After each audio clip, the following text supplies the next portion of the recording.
Assalamualaikum warahmatullahi wabarakatuh. Selamat datang untuk teman-teman yang tutorial USK MF 1004 ini. Mari kita awali acara pada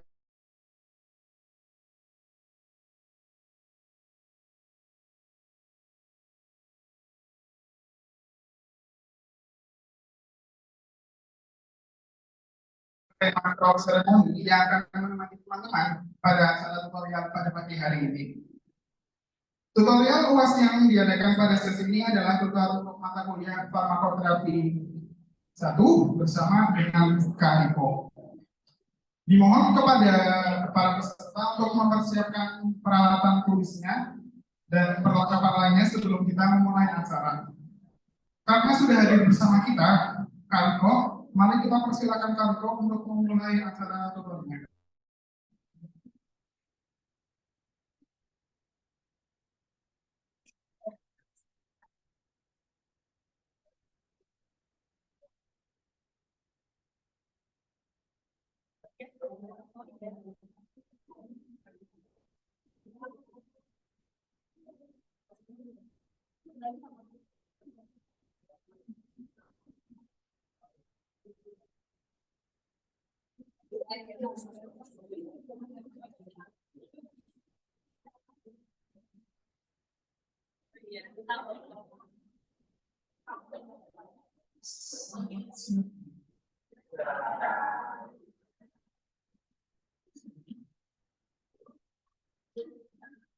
Semua ini udah siap-siap ya sebelum aku teriak ya. Oke, selamat siang teman-teman semua. Oke, selamat datang di tutorial chapter 1 gitu. Nah, sebelumnya aku mengucapkan terima kasih dan tepuk tangan teman-teman semua karena sudah hadir yang sangat tenang ini. Seharusnya kalian bisa menikmati suasana pegunungan dan mantap sekali ya. Oke, teman-teman semua, mungkin sebelum aku mulai, aku mungkin ingin mendengarkan amanah dari kalian tentang faktor gitu ya. Ini bukan sesi roasting dosen, ingat ya. Teman beda aja kalian ingin yang dalam yang mana seperti ini. Mulai dari mana ya? Hingga Mas yang di depan lo. Kamu faktor itu merasa bagaimana? Sudah kecil. Dari saya itu faktor banyak banget kayak ini itu kan masker itu banyak pengecualian yang misalkan dia itu sedikit dari penghasilan itu dia susah sama kata yang Oke, jadi nanti ada ini yang obatnya sama apa yang obatnya. Yuk yang lain yuk sebelah sini yuk Mbak yuk. Selain mengetahui sebetulnya itu kayak begini kan misalnya dia ibu hamil itu harus tes obatnya nggak boleh terus misalnya ada turunan juga penyakit lain sebentar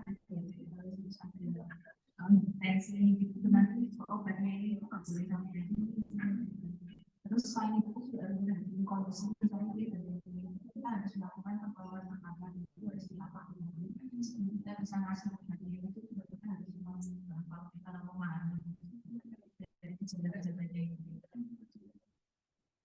Oke, terima kasih untuk curhatannya yang mungkin teman-teman yang belum terwakili nanti bisa chat aku, bisa DM gitu ya.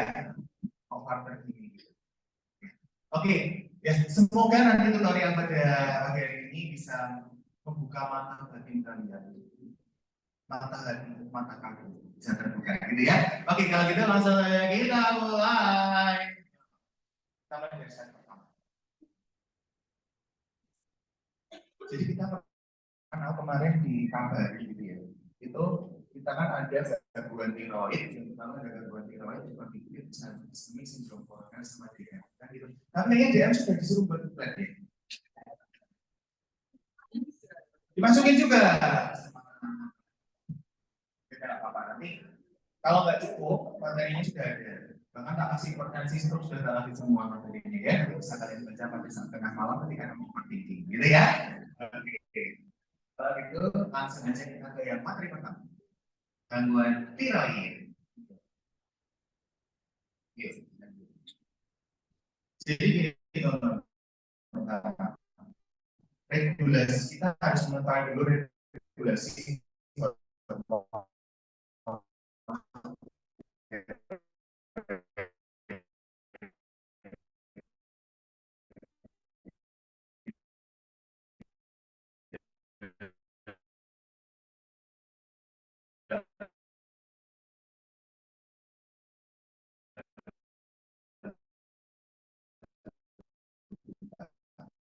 dia akan mengeluarkan yang namanya TRH akan memicu hipofisis anterior untuk mengeluarkan TS. Setelah TS keluar, nanti akan memicu namanya kelenjar tiroid untuk mengeluarkan tiroid aktif atau aku sebut dengan T4 atau T3.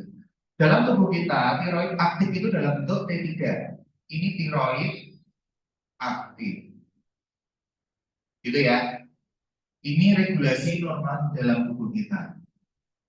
Nah, jadi bagaimana nanti regulasinya? Jadi yang pertama, nanti kalau misalnya nih, tubuh kita kekurangan tiroid, gitu ya. Dia kekurangan. Nah, maka nanti dia akan ngabarin ke otak. Dia juga ada sistem ngabarin ke otak. Woi, hipotalamus, kita baru kurang tiroid nih. Tolong dong disuruh kamu keluarin TRH ya. Oke, keluarin TRH. Kemudian nanti dia akan meningkat. Kemudian nanti hipofisis anterior. Oke, oh ada TRH lewat nih. Yaudah deh, awal hasilin TSH, gitu ya. TSH-nya naik.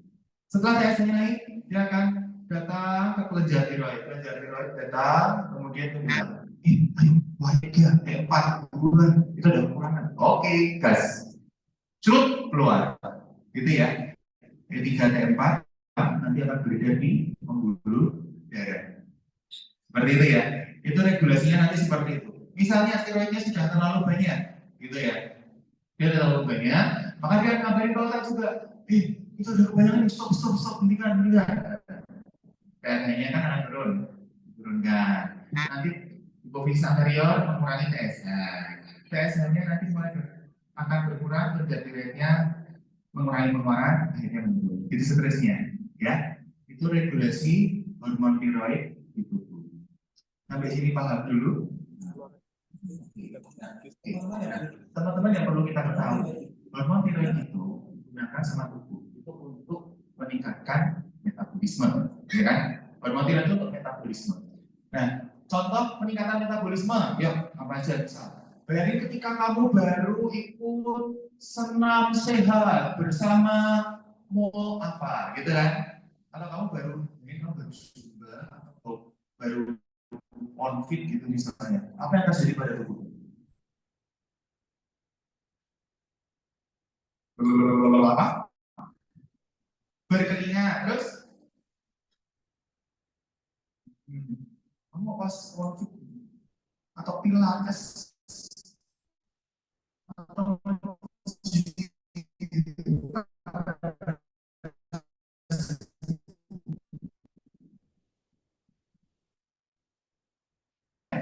apa lagi? Haus lagi. Hah? Jantung berdebar, apalagi?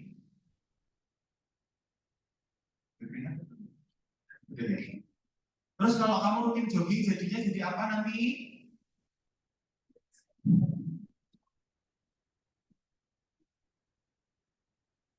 Jadi capek, bolehlah capek. Nanti kan jadi lebih kurus kan? Ya, itu kan gambar kita semua. Gitu ya. Nah, jadi teman-teman tiroid itu memang ada efek untuk meningkatkan metabolisme tadi seperti itu. Meningkatkan denyut jantung, menghasilkan kita berkeringat. Kemudian kan kalau kita waktu lari-lari kan pasti ada energi yang lepas, ya kan? Nah, memang ada proses sintesis apa? Glipolisis seperti itu, ya. Kemudian ada nanti pembentukan tulang dan saraf dan lain-lainnya. Nanti metabolisme lemak pun juga ikut. Kalau kita ada peningkatan metabolisme, gitu ya. Oke, sampai sini regulasi tiroid, efek tiroid, oke? Ada yang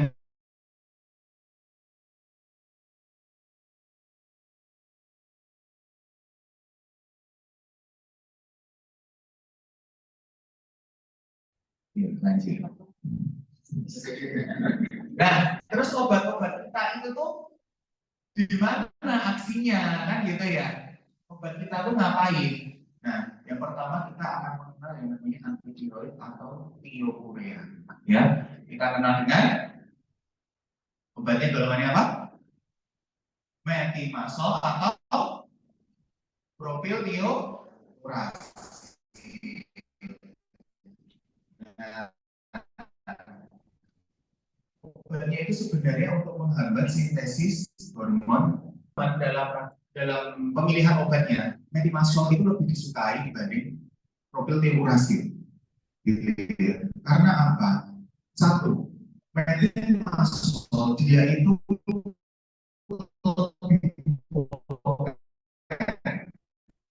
jadi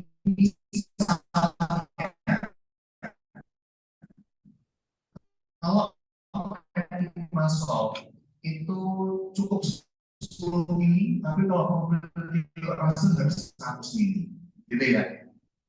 Jadi makanya dia lebih poten. Nah, kemudian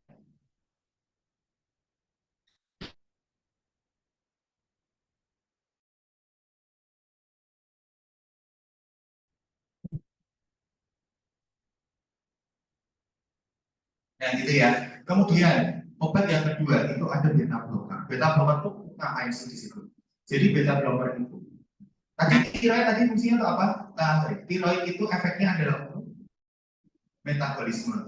Salah satunya jantung berdebar. Nah, beta blocker itu dia mengurangi efeknya itu, mengurangi efek dari si hormon tiroid. Jadi dia mengurangi rasa berdebar, mengurangi rasa cemas. Jadi kalau nanti di soal ketemu seorang pasien akan diberikan obat untuk mengurangi denyut jantung dan mengurangi rasa cemas, kita berikan beta blocker. Gitu ya. Nah, sebenarnya teman-teman regulasi hormon tiroid kita itu seperti ini, ya. Jadi ada imin atau iodida, gitu ya. Dia masuk ke dalam epitel tiroid. Kemudian dia akan berikatan dengan asam aminotirosin. Ya, asam aminotirosin itu asam amino yang memiliki gugus. Astagfirullahaladzim. Chromophore, ya kan? Nah, nanti dia akan berikatan, saling berikatan membentuk monoiodopyronin sama diiodopyronin. Setelah itu nanti akan terbentuk D3 D4 di namanya poloid gitu. Nah, setelah itu mereka nanti akan dikeluarkan. Nah, obat-obat kita itu sebenarnya aksinya di mana toh? Gitu ya. Nah, obat kita itu metimazole sama propylthiouracil itu aksinya di sini. Sama di sini. Nah, MMIPT. Ini ya. Aksinya mereka di sini. Jadi menghambat sintesis B3 sama B4. Gitu ya. Nah, beta blocker itu dia juga mengatasi gejala hipertiroid gitu. Seperti itu ya, teman-teman. Ya, ada yang mau ditanyakan dulu? Belum? Belum. Yuk lanjut dulu. Kemudian obat yang ketiga itu ada iodin. Nah, iodin itu disebut fungsinya adalah menghambat pelepasan simpanan hormon tiroid. Tetapi teman-teman yang perlu kalian highlight di sini dalam iodin itu adalah menurunkan vaskularisasi, ya, menurunkan vaskularisasi sebelum pembedahan. Ya, jadi makanya digunakan sebelum pembedahan, menurunkan ukuran tiroid, gitu kan? Digunakan setelah pembedahan, mencegah tiroiditis dan tiroid stroke. Jadi ini teman-teman semuanya pada hari ini. Nah, hormon tiroid itu, jadi dalam sintesis itu, hormon tiroid, setiap orang akan dibedah, hormon tiroidnya pasti naik. Hormon tiroidnya dia pasti naik. Nah, maka dari itu yang pertama, tiroidnya pasti naik. Kedua, pasti akan mengalami yang namanya luka atau perdarahan, ya kan? Nah, makanya kita berikan iodin supaya apa? Di situ untuk satu mengurangi risiko pendarahan, ya, dan juga mengurangi risiko tiroiditis. Seperti itu. Oke? Nah, berikutnya iodin radioaktif. Nah, radioaktif itu gimana sih? Jadi gini teman-teman semua. Ada pernah pegang uranium atau senyawa radioaktif? Belum pernah. Nah, nanti sampai rumah dicoba ya. Besok kabari. Nah, jadi maksudnya adalah gini. Dia kan minum iodin radioaktif kan. Dia kan menurunkan sel tiroid yang overaktif. Jadi merusak jaringan tiroid. Jadi tiroidnya itu dibuat apoptosis maupun hipofisis. Nanti gampangnya saya mati, gitu aja ya. Jadi kalau kamu lihat di sini di sistem penyimpanan tiroid, nah, lihat sini, ya. Nah, iodin itu kan dia radioaktif, ya kan? Dia katakan minum iodin radioaktif. Maka di sini jadi radioaktif, ini jadi radioaktif. Tiroidnya membawa radioaktif, membawa radioaktif, membawa radioaktif, membawa radioaktif. Sehingga ketika di simpanan sel, ya kan? Radioaktif akan memancarkan energi. Bukan berarti duel gitu ya, enggak. Dia akan memancarkan energi di sini, kemudian DNA-nya akan rusak. Kalau DNA rusak, jadinya saya gimana teman-teman? Mati. Gitu ya. Pinter. Humornya langsung juga ya. Amin.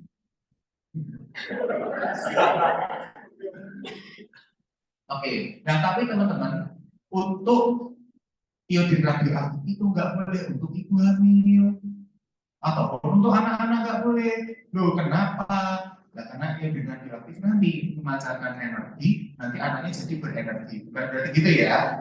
Anaknya ada bisa mati, gitu ya. Jadi makanya tidak boleh diberikan pada kehamilan. Yuk, next. Nah, ini adalah terapi pilihan-pilihan sudah tak kasih. Nah, yang kali ini. Yang pertama, tetap kita pilihannya metimasmol. Ya. Kemudian kalau nggak bisa baru profil tiouracil, gitu ya. Nah, teman-teman perlu memperhatikan di situ. Kalau ibu hamil trimester 1 dikasihnya profil tiouracil, trimester 2, trimester 3 ditambahkan luar sampai.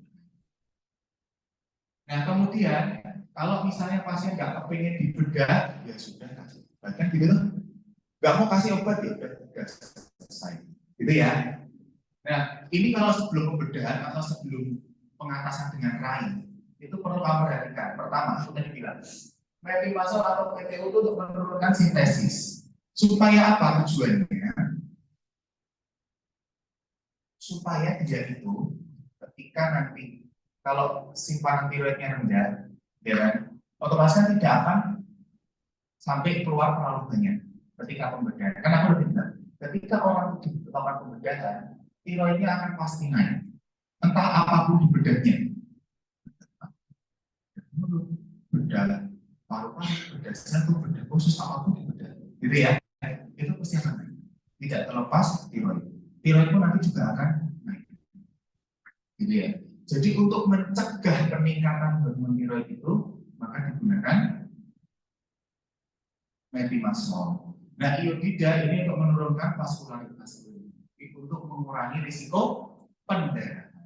Gitu ya. Kalau propanolol ini kan propanolol golongan beta blocker. Propanolol itu dikontraindikasi pada pasien apa? Asma.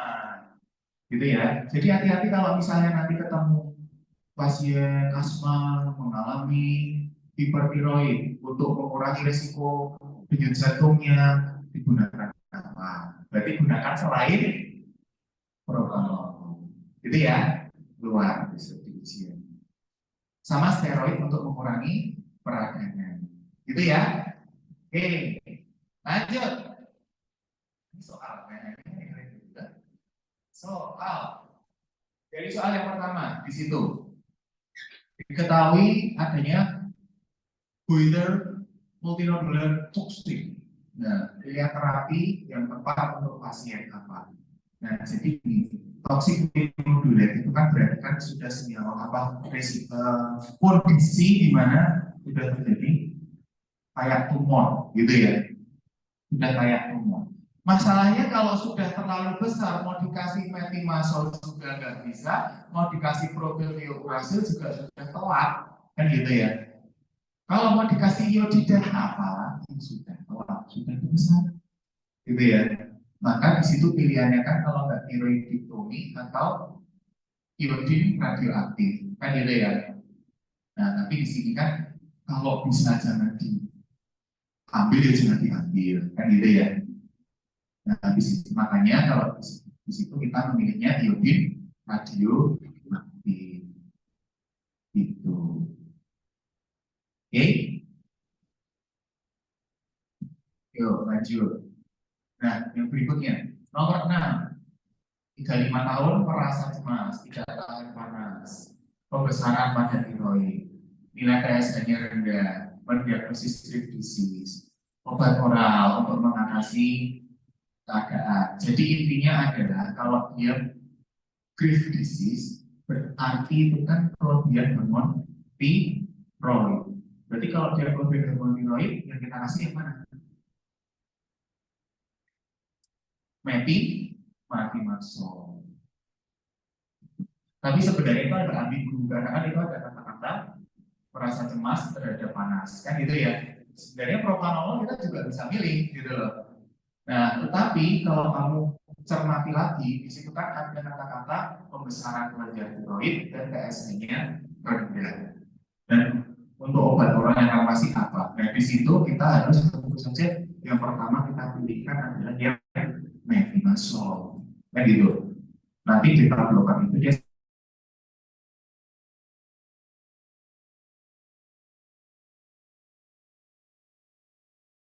7 35 tahun TSH rendah, tiroidektomi menurunkan vaskularitas, berarti kita pakai iodida.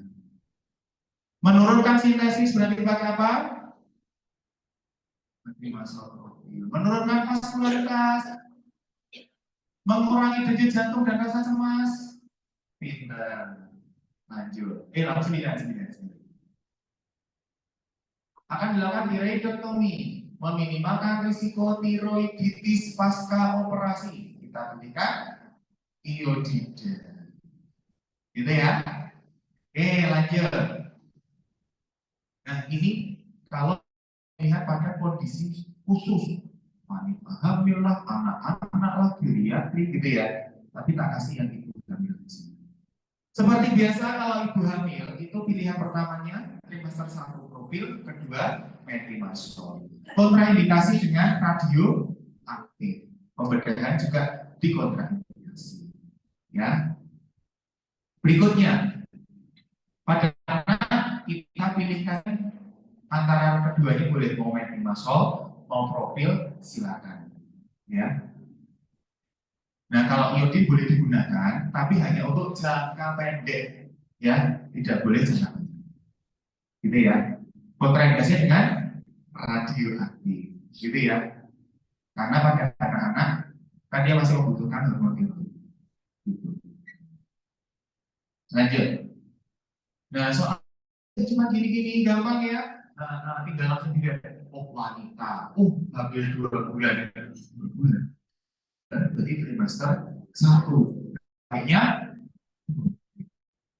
seorang anak 4 tahun krisis pilihannya apa tadi?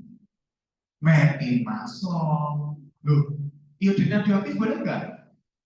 Nggak boleh. Pembedahan boleh nggak tiroidektomi? Boleh nggak? Pada anak diusahakan jangan, karena anak masih membutuhkan untuk metabolisme, ya, tidak disarankan. Iodida boleh nggak untuk jangka panjang? Nggak boleh. Berarti pilihan utamanya tetap methimazole. Kalau misalnya nanti tak kasih embel-embel, ternyata si anak mengalami ensefalopati hepatik, kamu pilihkan yang mana?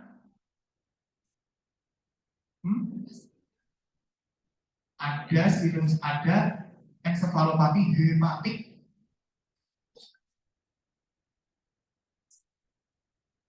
Gangguan hati, pakainya apa?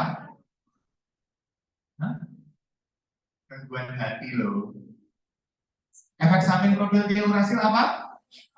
Hepatotoksin. Berarti kalau ada pasien gangguan liver boleh nggak dikasih metimazol, dikasih oh ya. Berarti kalau misalnya soalnya ada sirosis hepatika yang dikontraindikasi PTU ya kita sudah melakukan oke. Lanjut. Nah ini kalau hipotiroid teman-teman ini adalah catatan jenis panjangnya. Singkatnya aja ya. Pokoknya kalau ada hipotiroid, entah itu pasien dewasa, entah itu ibu hamil, ibu menyusui, ibu pergi ke pasar, anak-anak, anak iblis, ya. Pokoknya semua populasi levotiroxin. Oke? Dah gitu. Tapi kembali yang perlu kamu ketahui, levotiroxin itu kan adalah senyawa tiroid, ya kan? Efeknya dia tadi apa?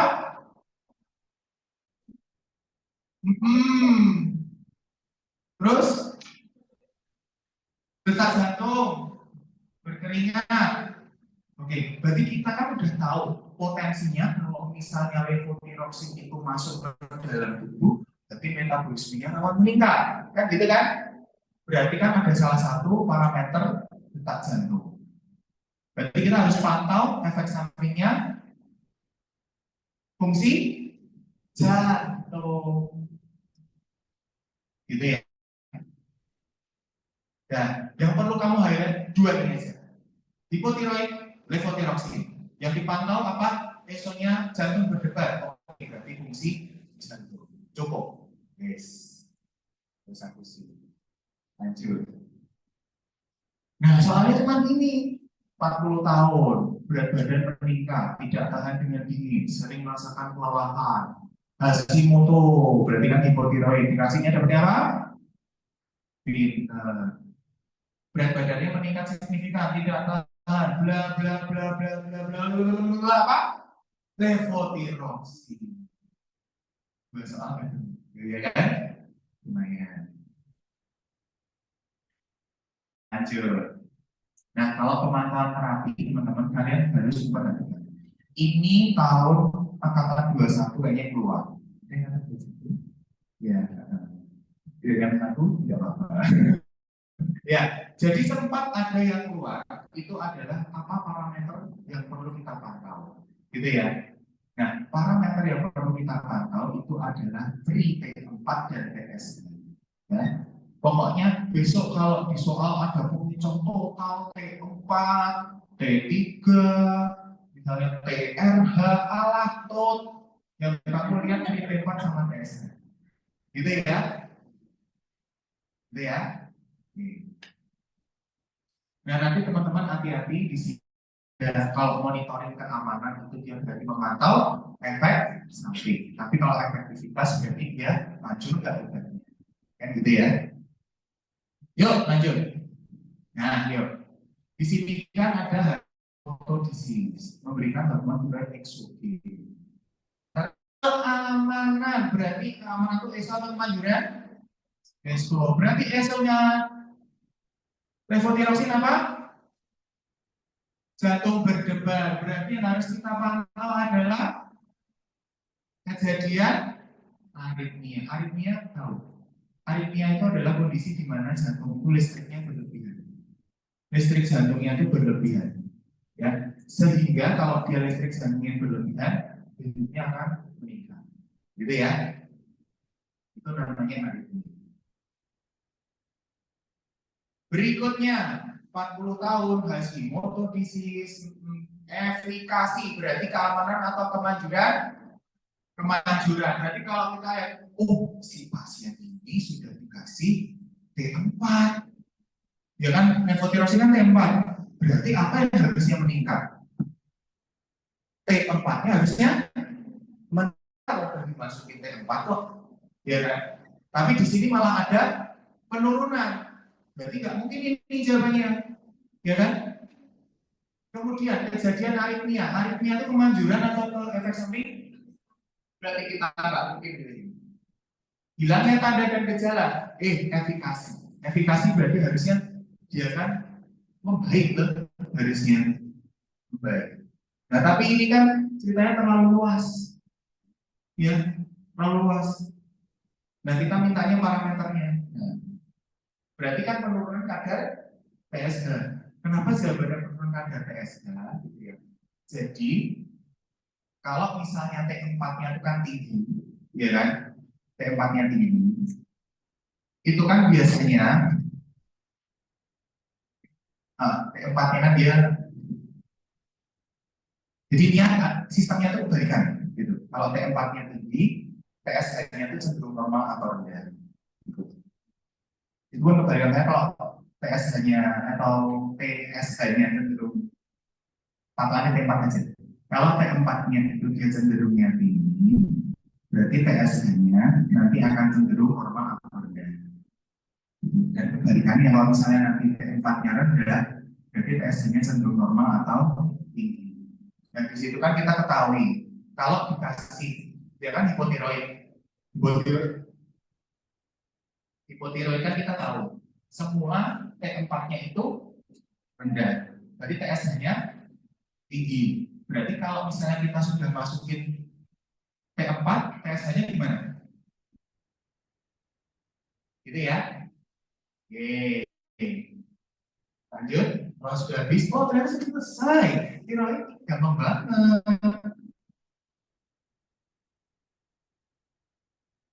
Gampang banget, tiroid. Yuk tanya. Yuk tanya. Yuk tanya. Yuk tanya. Yuk tanya. Tanya. Tanya.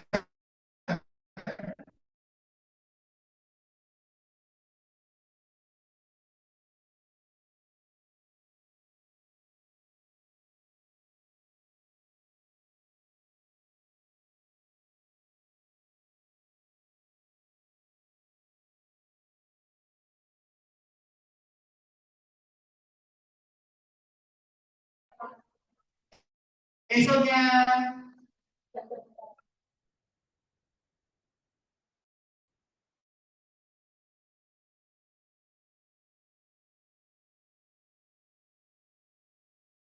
parameter gampang ternyata ya. Dia kan? Gak ada. Sesuai. Awas terus ya.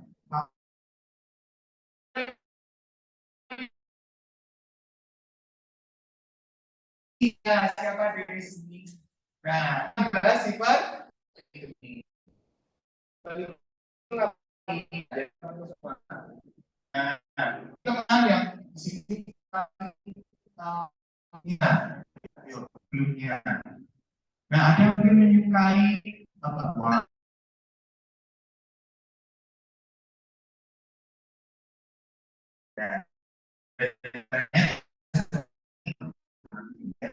Setiap hari kamu ada makan kamu, ya.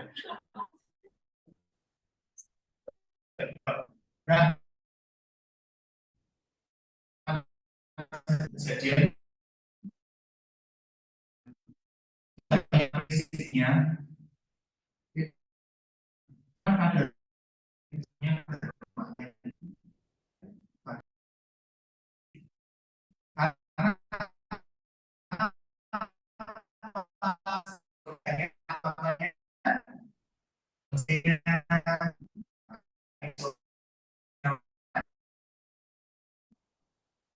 sedangkan ada politik, ya. Nah, untuk tipe lipoprotein itu ada beberapa,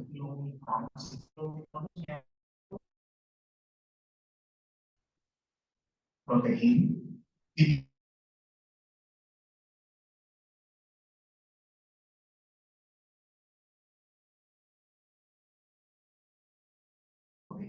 Jadi ada orang bilang kolesterol jahat, kolesterol baik, kan gitu. Nah, tugasnya ngapa atau mereka itu? Jadi tugasnya dalam tubuh HDL, ya, itu tuh nanti kalau dia nempel di pembuluh darah, dia akan mengeluarkan lemak, jrut, gitu ya. Dia akan nempel di pembuluh darah mengeluarkan lemak, jrut. Tapi kalau HDL berbeda, kalau HDL dia ngambil kita angkut, gitu. Ya, makanya kalau bilang wah HDL saya itu rendah deh, gitu. Nah, kamu bisa melakukan juga di sini. Ada keluargamu yang cek kolesterol gitu ya misalnya, cek kolesterol gitu. Dan sekarang kamu udah tahu nih LDL itu jahat, LDL baik.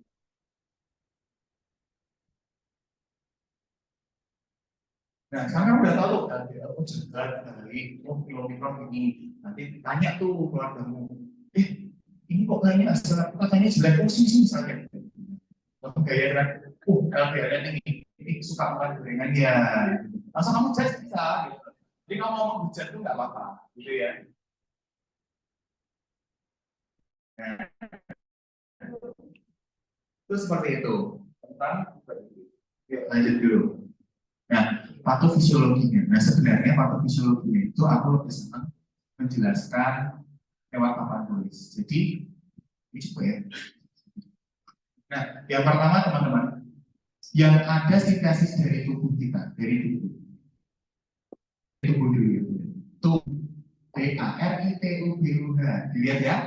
Itu dia. Yang pertama, itu sebenarnya sintesis kolesterol itu ada jalan simpang. Dari mana? Dari proses glikolisis. Ya, dari glikolisis. Glikolisis produknya apa? Asam pirufat. Asam kalau masuk siklus Krebs menjadi apa dulu? Asetil-amin. Nah, asetil-CoA ini nanti kan kalau kamu ngertinya kan ke siklus Krebs. Nah, ini ada jalur lain lagi. Ya. Jalur dari asetil-CoA itu banyak. Nggak cuma ke Krebs doang. Ada yang jalur pentosakus, ada yang nanti membentuk sana, membentuk sini. Nah, ini ada jalur yang dia itu membentuk lemak. Ya. Jadi ada jalur mevalonat. Dan dari jalur mevalonat ini, jadi asetil-CoA itu akan disusun. Asetil-CoA itu gimana sih bentuknya? Kan gini tuh, asetil-CoA, kan gini ya. CoA ini nanti dia akan bergabung. Nanti gabung, gitu ya. Dia akan bergabung, gitu ya, membentuk senyawa lemak, nah, atau kolesterol. Dan nanti pada akhirnya dia akan membentuk senyawa namanya kolesterol. Kan gini kan bentuknya kolesterol? Memang ini ya. Bentuknya kayak gini, kolesterol. Jadi akan membentuk kolesterol dengan bantuan enzim namanya HMG-CoA reduktase, gitu ya. Jadi yang semulanya tadi kayak gini, nanti dengan bantuan enzim HMG-CoA itu nanti dia akan menjadi kolesterol, gitu ya. Nah, berarti ini sebagai pengingat bagi kita teman-temanku semua ya. Kalau misalnya, oh ternyata saya habis makan ayam geprek level 10 pakai sambelnya sambal minyak, ya kan? Kalau di warung es Victor itu kan ada sambelnya, pakai sambal minyak panas. Kalau makan ayam geprek level 10, tambah kalau ada kremes, tambah kubis goreng, tambah terong goreng. Nah, habis itu nanti kamu minumnya, aduh ini gue udah makan yang udah geprek nih, gue self report deh. Aku mau sore gitu. Terus mas, a cup of butterscotch. Oh punya butterscotch. Ini mas, saya mau tambah es krim. Gitu. Tambah sprinkle di atasnya ya, sama brown sugar, gitu ya, kan gitu. Lengkap banget kan itu. Nah, teman-teman ingat semua, makanan yang kita makan, dia bisa masuk ke butterscotch semua tadi itu, nah akan dipecah glikolisis, ya kan. Terus kamu tadi makan ayam geprek level 10, ya kan, itu udah masuk lemak. Yang sangat manis itu yang sangat enak. Titiknya nanti. Nah, itu akan masuk ke glikolisis bisa jadi lemak. Makanya teman-teman semua tidak mesti kalau kita makan gula, oh langsung jadi energi. Buat aku tidak kalau ada gula rasa sehari, ya kan? Lemak, gula-gula yang manis itu akan menjadi lemak. Makanya kalau orang terlalu banyak minum manis, menjadi lemak. Karena ada jalur ke situ, ya. Maka dari itu kita harus mengurangi. Setiap hari membawa ya, minimal atau sporting ya. Nah, kemudian kalau dari makanan teman-teman, nah dari makanan itu ceritanya begini, tak ceritakan singkat aja. Jadi lemak itu lemak kita dari makanan nih, ini kerongkonganmu kan, terus ini lambungmu kan, ya lambung selain udah, ini lambung kan, ini usus kan.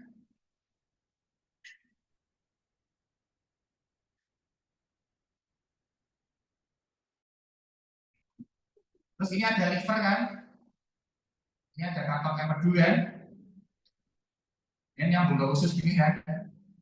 So ya wis lah, gitu ya. Nah, makanan itu teman-teman, ketika dia masuk dari sini, dari kerongkongan itu, ya, dia akan masuk ke dalam usus. Lalu teman-teman ketahui, ya, perlu teman-teman tahu, makanan kayak level 10. Gorengan itu bentuknya itu adalah triglycerida. Triglycerida itu adalah gliserol dan asam lemak, gitu kan? Ini asam lemak nih, ini ceritanya asam lemak. Ini namanya triglycerida. Ini ya, triglycerida bentuknya kayak gini. Asam lemak. Yo tak kasih nama kok, dia pengen keren gitu ya. Nah, gitu. Ya, itu triglycerida. Triglycerida itu akan masuk ke dalam lambungmu, ya kan? Kemudian masuk ke usus, gitu ya. Teman-temanku semua, epitel di usus itu tidak bisa menyerap triglycerida yang sebesar ini, ya. Tidak bisa menyerap triglycerida yang sebesar ini. Makanya di dalam usus kita kenal ada yang namanya enzim lipase. Lipase itu tujuannya adalah memecah triglycerida menjadi suatu senyawa lemak yang lebih sederhana. Jadi gini. Nah, kalau lemaknya ini kan segini, kapital usus masih bisa menyerap. Gitu ya. Setelah dipecah, empedu akan mengeluarkan diri dari sini ke sini. Empedu. Nah, empedu tujuannya itu apa sih? Untuk melarutkan lemak. Ya, untuk melarutkan lemak. Nah, setelah dia lemak ini larut dalam empedu, ya kan? Dia akan diserap ke usus melalui reseptor namanya MPCKL1. Jadi dia ini termasuk untuk menyerap lemak, gitu ya. Dia menyerap lemak, masuk ke usus. Setelah di usus, dia nanti akan diedarkan ke pembuluh darah. Nanti kalau sudah sampai ke pembuluh darah, nanti kalau misalnya nggak dipakai, akan disimpan di jaringan adipose. Makanya akan timbul lemak-lemak unyu di perut, gitu ya. Lanjut. Nah, untuk hiperlipid itu adalah kita mekanismenya itu seperti ini, ya. Untuk regulasi kolesterol dalam tubuh kita seperti ini. Makanya nanti kaitannya sama obat. Nah, cuma nanti dulu, ya. Kita bicara ini dulu ya. Yang pertama, untuk hiperlipidemi itu ada yang dua. Jadi ada yang primer sama sekunder. Kalau primer itu nggak diketahui kok tiba-tiba hiperlipid, gitu ya. Tiba-tiba hiperlipid. Nah, itu berarti ada kemungkinan dia ada genetik, ya. Jadi penyakit kardiovaskular itu menurun, hati-hati, ya. Kemudian sekunder itu biasanya karena penggunaan atau obat-obat tertentu, misalnya contoh penyakitnya itu diabetes, kemudian penyalahgunaan etanol, gitu ya. Yang gunakan etanol itu maksudnya diminum, gitu ya, kan digunakan untuk yang lain-lain, terus terang aja, ya. Jadi kalau misalnya kamu terlalu banyak minum vodka, kamera hati-hati, ya. Nah, kemudian tandanya itu ada asimptomatik bilang, kalau kolesterol tinggi, tepukku itu rasanya kok kencang. Alat mitos, gitu ya. Itu mitos.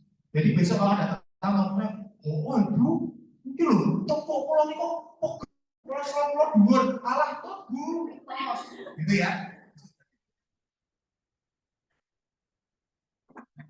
Klasifikasinya seperti ini, ya ini cukup dibaca. Tapi yang perlu kamu ketahui adalah target dari kandungan. Ini yang perlu kamu ketahui ya.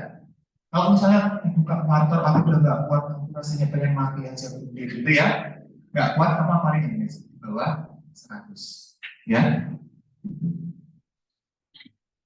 yuk lanjut. Yuk, etiologi penyebab hiperlipidemi adalah genetik. Kalau primer, genetik. Kalau sekunder, penyakit. Berapa target profil LDL yang diharapkan setelah pengobatan? 130, 100, 130, 160. Wes lipatannya itu aja. Itu ya. Oh, nggak ada 100. Udah, 130. Kan 160 nggak ada kan? 160 nggak? Kemudian 100 nggak ada kan? Gitu ya.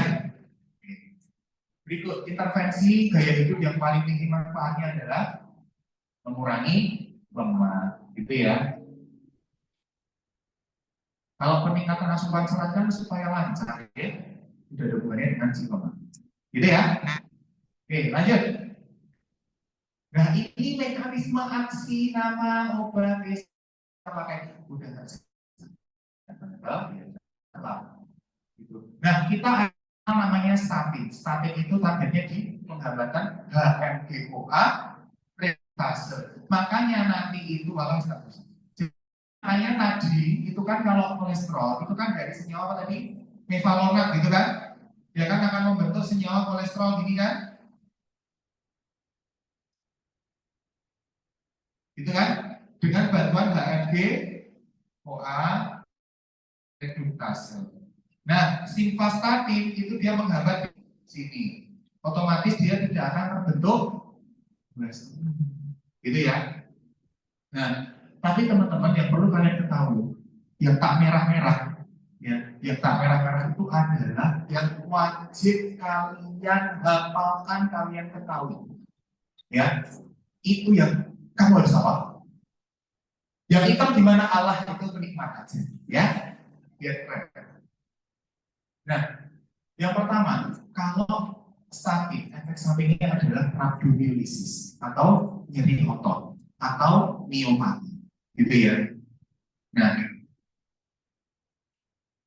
tapi hati-hati, rhabdomyolysis itu nanti kaitannya dengan fungsi liver, ya, kaitannya dengan fungsi liver. Sehingga nanti dalam pemantauan penggunaan statin yang harus dipantau adalah fungsi liver. Oke, fungsi liver ada apa? SGBT. Nah, cara penggunaan. Kalau simvastatin, ya simvastatin itu kan adalah obat statin, tapi dia itu T setengahnya pendek.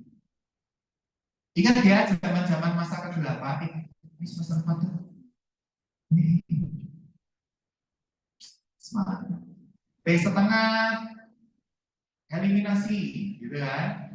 0,93 per kali, gitu ya. Nah, udah belum sih? Belum ya? Oh, udah. Langsung keluar. Full smile atau full set? Full set. Oke, kita nggak apa-apa. Masih kita bertemu, ya. Ya, tempat kalian maunya kan harus A gitu kan, nggak tahu. Nah, simvastatin karena tes tengahnya pendek itu harus gunakan malam. Kenapa? Karena pada malam hari itu sintesis lemak itu berada pada kondisi tertinggi. Ya, maka dari itu penggunaan simvastatin wajib malam hari. Sedangkan untuk atorvastatin, rosuvastatin itu dia setengahnya panjang, maka dia tidak terikat oleh waktunya, gitu ya. Kemudian fibra, Fibrat itu yang kamu ketahui agonis PPAR alfa, ya, agonis PPAR alfa. Nah, jadi dia tuh ceritanya tuh kalau mau mekanisme kasarnya itu adalah dia itu meningkatkan oksidasi lemak, sebenarnya begitu. Nah, tapi sama efek sampingnya dia itu adalah rhabdomyolysis. Jadi hati-hati kalau ada seorang pasien yang menggunakan dua obat secara bersamaan, statin sama fibrat bersamaan, hati-hati pantau efek samping. Efek sampingnya apa? Lanjut. Kemudian ada penggambar resin dalam larutin lemak di usus. Jadi gini teman-teman. Ini kan dia M4 tugasnya apa tadi? Melarutkan lemak, ya kan? Tapi ini sama resin dihambat. Lemaknya larut nggak? Nggak larut. Berarti ke buah, gitu ya. Nah makanya nanti ada gangguan GI, gitu ya. Kenapa GI? Nah karena di sini kan lemak itu harusnya masuk tubuh, malah kebuang. Ya nanti mungkin tai-tai manjang itu bentuknya jadi tidak lucu, gitu ya. Nah kemudian esetimid. Nah esetimid itu kan menghambat absorpsi. Jadi lemak itu kan akan masuk melalui reseptor NPCKL1, ya kan? Reseptornya diblok, lemak bisa masuk nggak? Nggak bisa terabsorpsi, ya kan? Berarti lemaknya jadi ke buah. Gangguannya mesti apa? GI. Karena apa? Dia aksinya di usus, mesti gangguan GI. Gitu ya. Pernah dengar Orlistat? Belum? Hah? Ada yang tahu? Oke. Boleh sharing penggunaannya? Orlistat itu kan dia menggambar lipase, gitu loh. Menggambar lipase. Berarti lemak tidak akan terserap. Makanya nanti T3L3K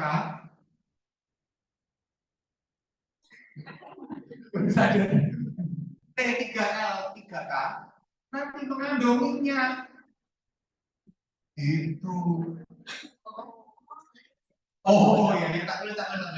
T3L3K ini ya. Kayaknya kalau ngomong size itu terlalu formal. Malu kayak malah T3L3K. Nah itu kan menjadi berminyak. Tapi bukan berarti minyaknya bisa dipakai lagi ya.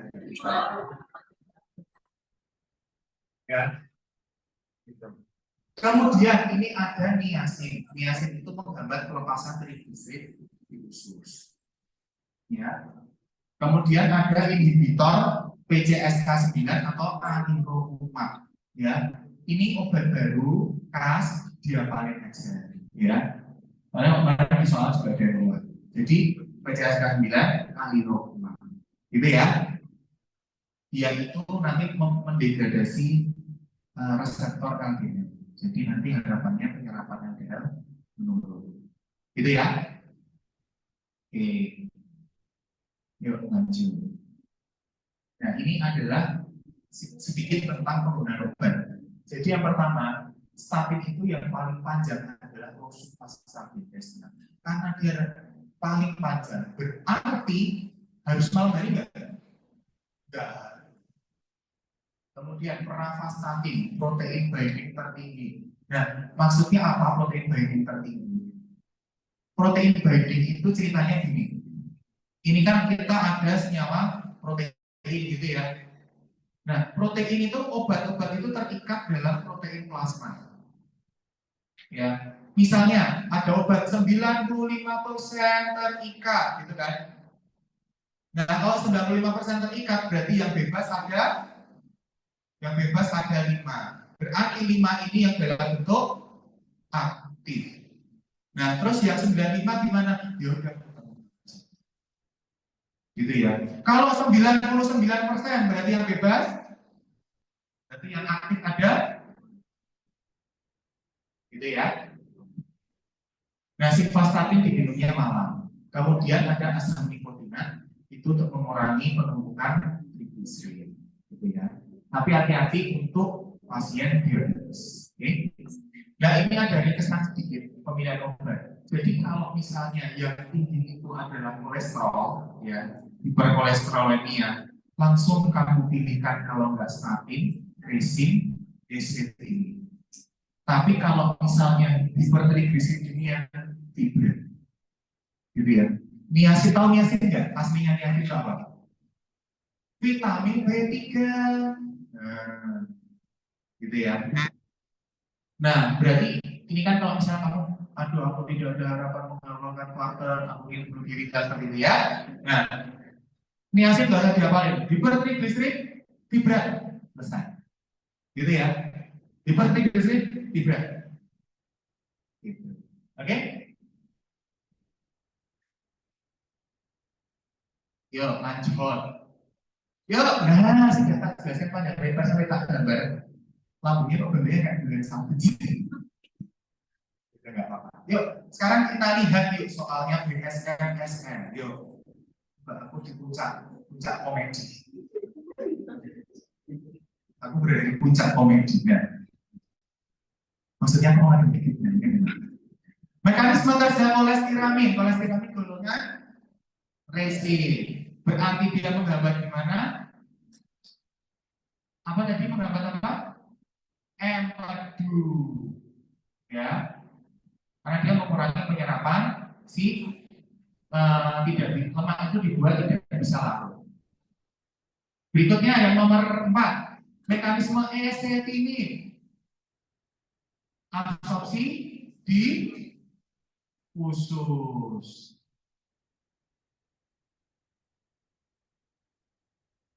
Nomor 72, alirokuma, hiperlipidemia adalah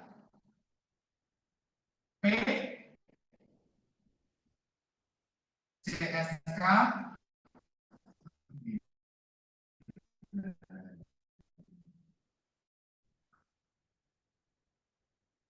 Nomor stagi, kalau tes tengahnya paling panjang, lanjut. Gampang ya ternyata ya. Kalau PPAL alpha, agonis PPAL alpha, fibra. Lanjut. Efek samping yang mungkin muncul penggunaan statin, rhabdomyolisis. Kalau esonya fibra, sama. Kalau esonya esetimin, BI. Parameter monitoring toksisitas limfostatin, SDPT, SDROT, karena fungsi liver. Lanjut. Nah, ini fun fact ya teman-teman. Ini nggak tahu keluar atau enggak, tapi ya untuk info aja gitu ya. Semakin banyak informasi, semakin keren. Ditanya orang tua, nah, gitu ya. Paling nggak gitu ya. Nah, statin itu kan dia menurunkan kolesterol. Nah, hati-hati. Jadi sebenarnya teman-teman, di tubuh kita itu semua hormon steroid, salah satu hormon seksual, kemudian ada hormon aldosteron, itu dia terbentuknya dari steroid. Maka dari itu nanti penggunaan steroid jangka panjang nanti akan menghambat pembentukan dari hormon seksual. Seperti itu ya. Kemudian untuk rosu nggak harus ini. Nah, kalau inisiasi fibra itu kalau sudah trigliseridnya terlalu tinggi, kalau sudah tinggi nanti diberikan. Untuk estrogen fibrosil itu lebih besar daripada fenofibra. Makanya sekarang itu dokter lebih suka menggunakan fenofibra. Gitu ya. Terus kalau misalnya pasien datang ke apotek gitu ya, ini datang ke apotek gitu ya. Terus bilang, "Bas, kolesterol saya tinggi, minta obat." Oh iya, simvastatin apa gitu? Jangan. Tanyain dulu, Bapak suka makan gorengan enggak? Oh ya seneng lah, saya tidak bisa ikut makan gorengan sama dia sebagai minyak misalnya gitu. Nah, maka dari itu kalau seperti itu berarti kan Pak ya kerja gitu ya. Jadi jangan langsung kasih gitu ya. Yuk lanjut. Selesai. Gampang ya ternyata ya. Gampang ya. Gampang. Gak tahu sih kalau kalian ya, kalau itu kok gampang ya. Baca SK 9. Ariful Umar. Saya udah ya. Bisa? Mantap. Yuk sekarang kita ke penyakit jantung iskemik. Nah, jadi aku cerita dulu ke penyakit jantung iskemik. Ya, nanti kalau nggak ada ya, jantung iskemik itu gimana teman-teman? Kita suruh gitu kan? Itu apa yang terjadi? Nah, jadi teman-teman semua, ini kan pembuluh darah kita yang sangat tinggi. Dan katanya padanya bisa sampai 2 kali keliling. Betul kan? Ya, nggak tahu diidik kan itu. Nah, jadi ini di bagian merah itu adalah kalau aku boleh bilang itu ototnya. Ini ototnya. Oke, otot di pembuluh darah. Di sini ada namanya lamina, di sini ada endotel. Dan ini ceritanya untuk aliran darah. Gitu ya. Gitu. Tapi pada pasien angina pectoris stabil, nah di bagian ini tuh terbentuk yang namanya lemak. Ya, lemaknya itu ngumpul. Nah ini namanya plak atherosclerosis. Ya, nah ini timbulan namanya plak. Dan nanti plaknya ini karena dia makin menonjol ke atas, menonjol ke atas, menonjol ke atas, maka pembuluh darahnya makin sempit. Gitu ya. Jadi ini kita baru tahapannya gini. Kalau yang nanti penyakit jantung koroner itu adalah kalau kondisinya dia ini sudah pecah. Tapi yang kita bicarakan sekarang ini belum pecah. Ya, ini masih utuh. Gitu ya. Nah, gitu. Dan patofisiologinya ini yang perlu kalian ketahui. Ya. Yang pertama, kalau orang normal itu kan berarti oksigennya terpenuhi, diastoliknya oke, kemudian aliran darahnya oke, ya kan? Lancar toh? Dia bisa lancar, oksigennya juga terpenuhi, kan gitu toh? Terus kemudian antara jadi kan ini oksigen supply itu penggunaan ditanya itu cara di mana tubuh itu mengambil oksigen, ya kan? Kalau yang ini adalah permintaan oksigen, jadi di mana tubuh itu menggunakan oksigen, gitu ya. Jadi yang pertama, tubuh itu pasti dia ada dapat oksigen dari arteri, dapat oksigen dari diastoli, dapat oksigen dari peredaran darah. Kalau yang ini penggunaannya apa? Menggunakan heart rate. Heart rate itu kan pompa jantung. Nah, kok kira pompa jantung nggak perlu oksigen? Perlu. Kamu hidup aja perlu oksigen, ya kan? Bahkan kamu pun perlu oksigen, ya kan? Nah, maka dari itu seperti ini. Nah, tapi kalau pada pasien yang tadi kan kamu tahu pembuluh darahnya menyempit. Berarti kalau kita tahu pembuluh darahnya menyempit, alirannya gimana? Berkurang, ya kan? Alirannya menyempit, berkurang. Berarti dia bawa oksigennya berkurang nggak? Berarti nanti heart rate-nya harusnya minta oksigen banyak, kamu bisa ngasih nggak? Kemudian otot jantung, miokardial. Miokardial untuk pompa butuh oksigen. Nah, yang di bawah, yang di sebelah sini yang tak bawain oksigen, terhambat. Terus gimana mereka mau bekerja? Nah, seperti itu ya. Makanya pada pasien-pasien yang mengalami gangguan jantung itu nanti biasanya peredaran darahnya dia nggak lancar. Satu itu. Kedua, di sini akan kamu lihat rate-nya itu bisa jadi meningkat. Kenapa meningkat? Karena permintaan oksigennya tinggi. Contoh, ketika kamu olahraga, kan rate-nya mesti naik dong. Gitu. Nah, karena apa? Tubuh minta oksigen lebih banyak. Tapi ketika dalam kondisi orang yang gangguan jantung, tubuh itu nggak bisa ngasih oksigen, kan gitu ya. Nah, tapi jantung juga butuh untuk memompa, dia akan memompa lebih cepat. Udah tahu jalannya sempit, aku nggak mau tahu. Pokoknya kamu harus kasih aku oksigen. Kalau kamu nggak mau kasih aku oksigen, aku yang ribut. Kan gitu, ya kan? Nah, makanya nanti ada dinding ventrikulernya akan meningkat. Jadi denyutnya akan lebih tinggi sebagai kompensasi kita oksigen lebih banyak. Gitu. Patofisiologi paham nggak? Nah, gejalanya ini cuma pelengkap aja manis PPT ya. Ada nyeri, ada, tapi yang kamu lihat itu ada nyerinya. Misalnya kalau nyerinya itu biasanya nyeri dada, terasa tertekan gitu ya. Kemudian rasanya tuh kayak berat gitu. Dan biasanya itu titiknya itu ada di sini, di satu titik, gitu ya, di dada. Nanti lama-lama dia akan menjalan ke rahang, menjalan ke lengan, gitu ya. Bahkan nanti perutnya bisa sakit, kesulitan bernafas, seperti itu. Kemudian nanti biasanya disertai dengan disnu itu artinya sesak, kesulitan bernapas. Gila. Nah, ini kesulitan bernapas. Ya. Kalau durasi nyerinya dia beberapa menit. Sama yang terakhir kalau lokasinya di situ. Gitu ya. Itu penikmatannya. Lanjut. Nah, obat untuk antihistamik itu kita ada dua macam. Ya, macam yang pertama itu adalah pengatasan jantung iskemik atau yang digunakan saat itu loh, saat serangan itu dikasihnya apa? Kan gitu. Nah, itu yang dikasih yang pertama ada nitrat kerja cepat. Nitrat kerja cepat itu dia untuk vasodilatasi pembuluh darah melalui aktivitas NO. Ingat kan kalau zaman dulu farmakologi 1 bersama Ibu Nunung, ya kayaknya pernah kerja itu sih. Pernah kan? Nanti dibuka lagi untuk kenangan ya.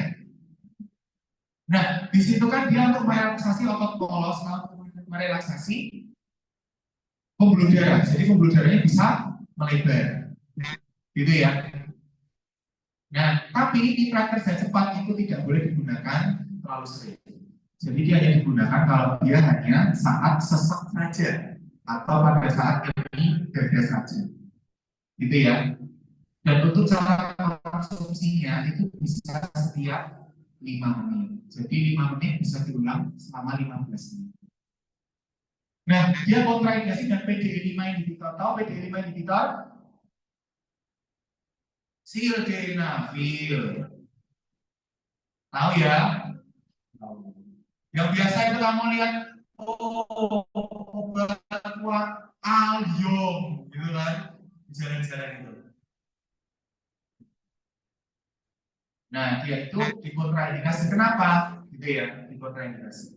Karena nitrat itu kan tugasnya melebarkan pembuluh darah. Sedangkan PDE5 inhibitor atau sildenafil itu juga memiliki efek melebarkan pembuluh darah. Tapi bedanya melebarkan pembuluh darah di anu. Itu ya, Nu.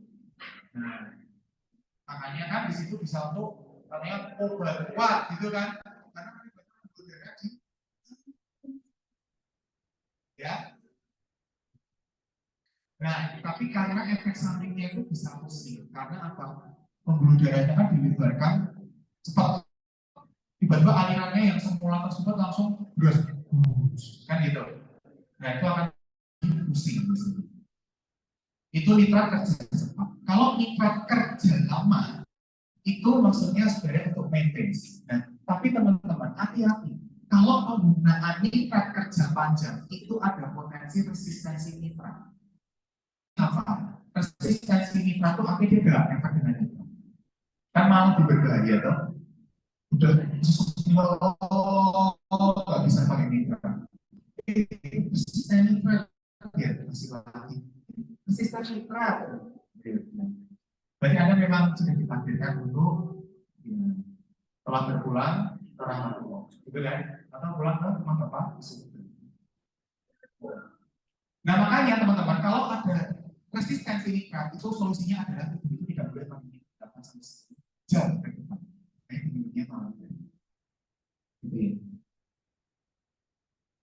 Nah, kalau jangka panjang nanti ada efek namanya disfungsi endotel. Disfungsi apa? Kan tadi kan pembuluh darah itu kan dia diminta untuk melebar, gitu kan? Nah, ini disuruh melebar terus. lama malas, memang aku budakmu, begitu kan? Malas akhirnya dia hilang, gitu ya. Jadi dia nggak mau. Harus ada namanya interaksi atau istilah agreement. Kemudian ada beta blocker. Ini sama ya, makanya sama PDE 5 inhibitor atau sildenafil. Gitu ya. Besok kalau kamu ke apotek ketemu pasien pakai sildenafil, dapat nitrat, yang harus kamu edukasi adalah apa lagi ya? Penggunaannya nggak boleh digabung. Bapak pilih mempertahankan anu, apa anunya dulu, gitu ya. Karena itu, karena kan sildenafil itu aksinya, tak kasih tahu, itu tidak hanya di anu, tapi juga di mata. Jadi hati-hati, banyak kan, wah, Maru, saya pengen durasi 10 jam misalnya gitu ya. Nah, 10 jam hati-hati, nggak hanya itu yang jeblok, matamu jeblok, gitu kan? Itu ya. Jadi teman-teman semua yang cowok besok ya, ya jangan terlalu sepakat gitu ya. Dan yang perempuan juga ya nanti bisa dikomunikasikan ya.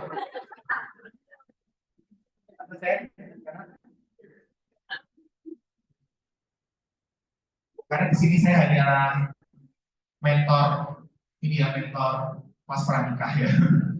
Lanjut, beta blocker. Oh, kita masih di bahas pranikah ya.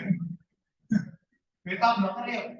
Beta blocker itu depannya belakangnya olol, propanolol, bisoprolol, tol gitu ya. Nah itu mekanisme aksinya adalah menurunkan laju jantung, gitu ya. Nah ini bisa dikombinasi dengan CCB DHB, tapi tidak boleh dengan CCB non DHB. Alasannya kenapa? Karena CCB non DHB itu aksinya di jantung, DHB aksinya di pembuluh darah. Hati-hati, tak ulangi. DHB itu di pembuluh darah, non DHB di jantung. Artinya kalau kamu mau kasih beta blocker aksinya jantung, CCB non DHB jantung, apa yang terjadi pada jantungmu? Cuti bersama, ya kan? Yang satu menurunkan denyut, satunya juga menurunkan denyut. Ya udah kan? Jadi kalau mau bunuh diri, pakai cara yang akan masih juga, kita blocker pakai CCB non DHB. Jangan lupa berikut, gaya dikit gitu ya. Jadi kalau masih bunuh diri, astagfirullah. Gak baik ya saya ya. Kalian benar. Saya juga menerima curhat ya. Jam 12 malam tak layani. Tapi tak tidur ya. Nah, efek sampingnya adalah berdikari karena kan jantungnya lebih, jadinya menurun. Kalau propanolol kontraindikasi sama pasien apa? Bisoprolol kontraindikasi sama asma enggak? Yang perlu kalian hafalkan ya, cukup ya. Bisoprolol itu dia yang selektif, propanolol yang non selektif. Cukup itu dulu yang dihafalkan. Oke? Yang lainnya nanti bisa buka catatan saya kembali ya. Sudah saya berikan catatan dulu. Kita harus catatan yang lain ya. Tidak ada salah catatan baru ya. Tambah dua. CCB. CCB ada dua. Kalau dia di itu dia yang CCB, DHB atau DHB? DHB. Kalau verapamil glutiazem, non DHB. Nah ini aksinya di sini. Nah untuk ESO-nya hati-hati kalau DHB itu DHB gimana? Ya, kalau non DHB dia blok HP. Blok HP itu artinya blok HP itu apa tuh? Wis itu jantungnya turun. Nanti kita akan cerita lebih lanjut kalau kita ada kesempatan ini. Kalau tidak ada kesempatan, nanti kita bisa ngobrol di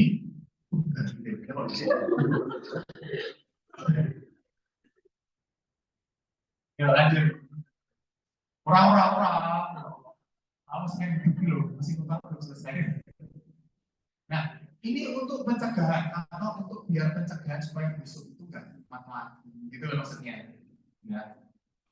Itu yang pertama ada antiplatelet. Antiplatelet itu kandungan isinya ada aspirin sama clopidogrel. Nah, aspirin itu dia itu kan menghambat pembentukan trombus atau produksi TX-A2. Yuk teman-teman semua sudah difoto, sudah bagus ya.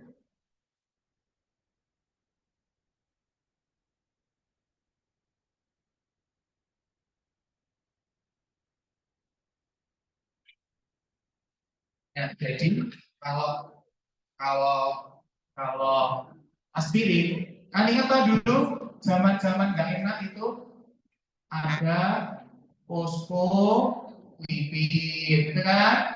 Ada fosfolipid A2, terus nanti sama asam arachidonat, gitu kan?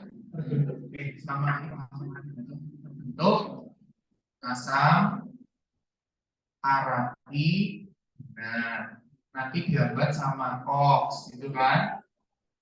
Nah, nanti di sini ya, oke. Nah, teman-teman, aspirin itu kan dia aspirin, ya, itu kan dia menghambat di COX 2, gitu kan? Tapi aspirin memang selektif.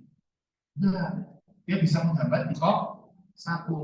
Padahal COX 1 itu tujuannya untuk proteksi lambung. Makanya efek sampingnya dari aspirin adalah gangguan lambung atau perdarahan lambung. Selain itu, aspirin itu menghambat yang namanya TXA2. TXA2 itu adalah tromboxan. Nah, tromboxan itu tugasnya itu untuk pembekuan darah. Nah, kalau misalnya dihambat sama aspirin, darahnya beku nggak? Enggak, berarti darahnya lebih encer. Nah, jadi untuk aspirin itu dijustifikasinya, dia bisa digunakan bersamaan dengan clopidogrel. Jadi rekomendasi setelah stent itu ring jantung itu loh, tahu kan?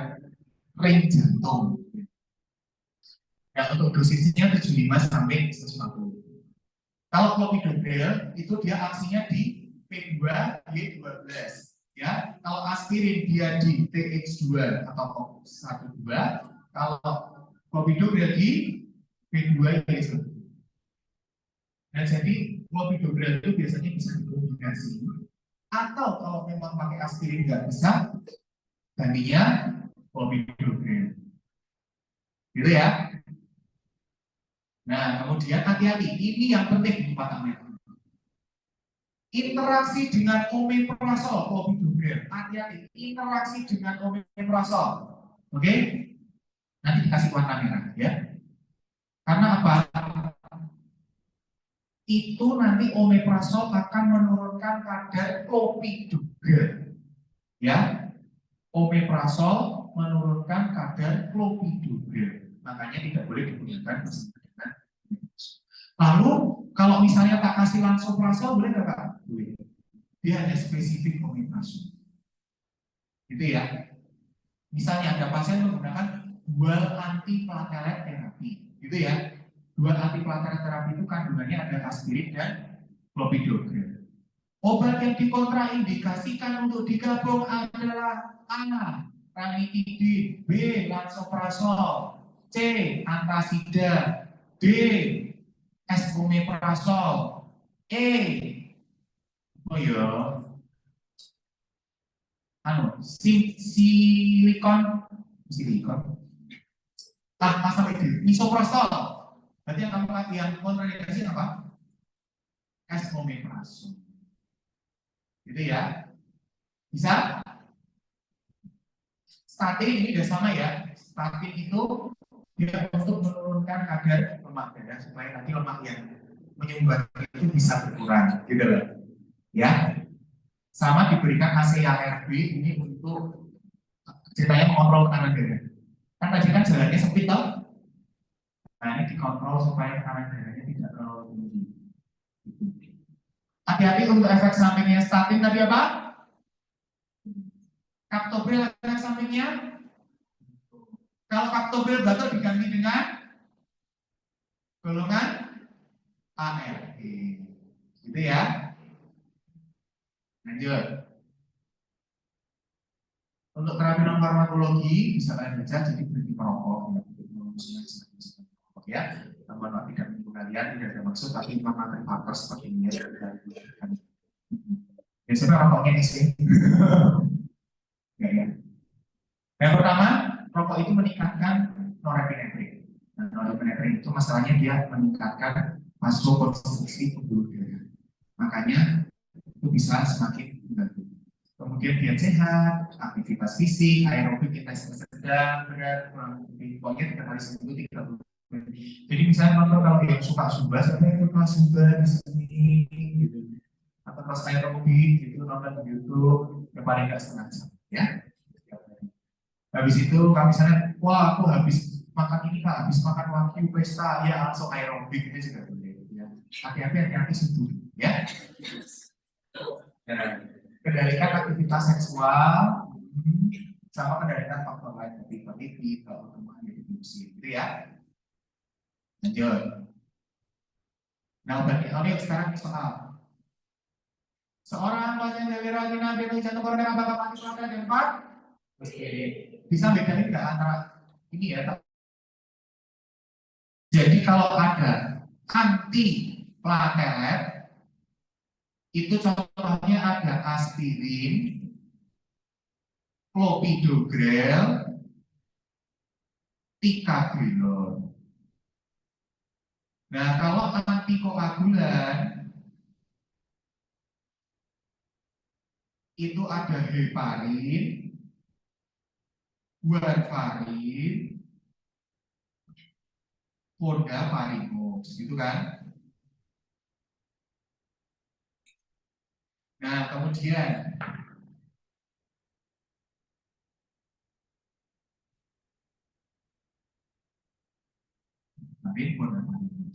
kalau anfibrinolisis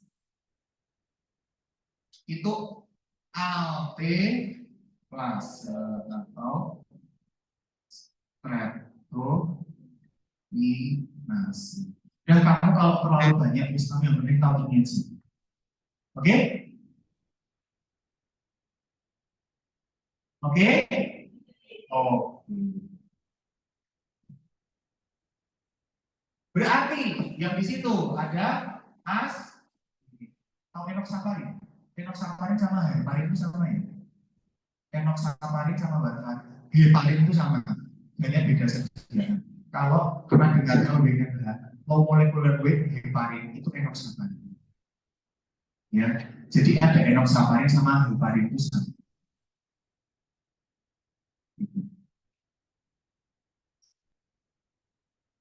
Nah, jadi di situ kan cilostazol itu antikoagulan, tiklopidin antikoagulan, enoxaparin sama dengan heparin antikoagulan. Jadi sebenarnya asli. Terapi non farmakologi kecuali penggunaan aspirin. Aspirin itu obat kan non farmakologi harusnya tanpa obat. Berarti kan aspirin, ya kan? Obat yang digunakan pada iskemia heart disease kecuali alfa-agonis. Fenilpropanolamin, pseudoephedrine, gitu ya. Nah, jadi apa obat-obat itu fenilpropanolamin, gitu ya? Dia tuh sifatnya tuh vasokonstriksi pembuluh darah. Makanya kalau kamu minum obat flu, hidung tersumbat, gitu kan? Kamu minum fenilpropanolamin itu kan jadi longgar, atau rasanya aroma kebusukannya, gitu kan? Nah, di situ artinya apa? Pembuluh darah itu mengecil, maka jalan nafasmu jadi longgar, kan gitu. Perlu makan, kayak terowongan gitu loh. Nah, kalau jalannya ini kan pembuluh darahmu ini, kalau pembuluh darahnya dikecilkan, berarti jalannya akan makin lebar. Gitu. Kalau pembuluh darahnya melebar, berarti jalannya makin gitu ya. Nah, masalahnya kalau agonis alfa itu kan berarti dia itu sifatnya kayak fenilpropanolamin. Dia berarti membesarkan atau mengecilkan pembuluh darah, mengecilkan pembuluh darah. Kalau di hidung, nafasmu jadi longgar. Di pembuluh darahmu jadi apa? Vasokonstriksi. Tekanan darahnya meningkat. Gitu ya. Lanjut. Kabar kecelakaan nasional itu berbeda setelah Tuhan ya. Nah, hal-hal yang meningkatkan oksigen demand sehingga mengakibatkan timbulnya gejala angina kecuali kontraktilitas jantung berkurang. Nah, kalau kontraktilitas jantung berkurang kan berarti kan penggunaan oksigennya kan makin kecil kan? Iya nggak? Kalau mitochondria berarti kan tidak butuh oksigen banyak-banyak. Padahal yang di situ ceritanya yang apa? Meningkatkan oksigen demand, ya kan? Kalau tekanan di intramiokardia berarti kan butuh tekanan, berarti kan butuh oksigen. Jadi apapun yang butuh bergerak, butuh kontraksi pasti butuh oksigen. Dan terus meningkatkan preload, afterload, frekuensi jantung. Nah ini kan meningkatkan semua. Berarti kan butuh oksigen, ya, gitu. Nah, berikut tujuan pengobatan pada iskemia herpes seksuali menurunkan risiko jadinya komplikasi gangguan ginjal. Jadi iskemik herpes maksudnya adalah saat itu tuh kan dia iskemik herpes. Apa yang harus kita cegah, apa yang harus kita tangani, gitu lah. Nah, di situ kan ada penurunan kebutuhan oksigen. Loh, oksigen ini dibutuhkan kebutuhannya bagaimana? Apa nggak saya parah? Enggak. Karena gini, tubuh itu kan minta oksigen banyak kan, minta oksigen banyak. Nah, padahal jantung tuh nggak kuat mensuplai gitu loh. Makanya permintaannya diturunkan. Supaya apa? Supaya nanti jantung tidak bekerja terlalu keras. Gitu ya. Berikut adalah faktor risiko iskemik disease kecuali ya. Lanjut. Yo, ibu nyonya umur 60 tahun riwayat asma, terapi kronik iskemik kecuali propanol. Mekanisme kerjanya terang tadi apa? Vasodilatasi atau vasodilatasi. Kalau kalsium influkesal apa? CCB. Menurunkan heart rate dan kontraktilitas jantung beta blocker. Kalau yang C itu obat untuk hipertensi apa? ACTI ARB. Menghambat pelepasan aldosteron di ginjal spironolactone. Gitu ya. Yuk. Berikut, ISDN salah satu golongan kerja jangka panjang. ISDN tidak akan efektif jika digunakan jangka panjang. Karena apa? Menjadi toleransi, gitu ya.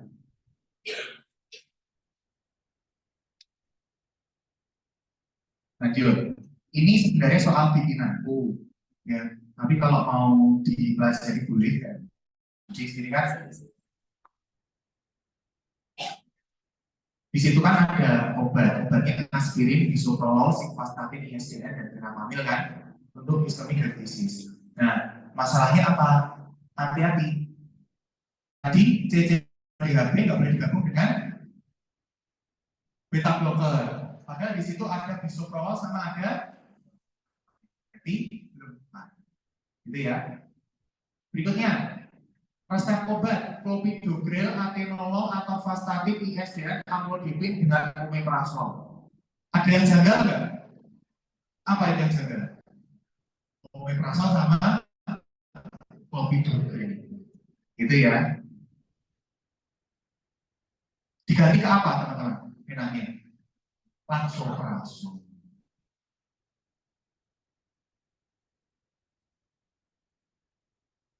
Atorvastatin menyerabdu. Ya kan? Fenovibrat menyebabkan enggak?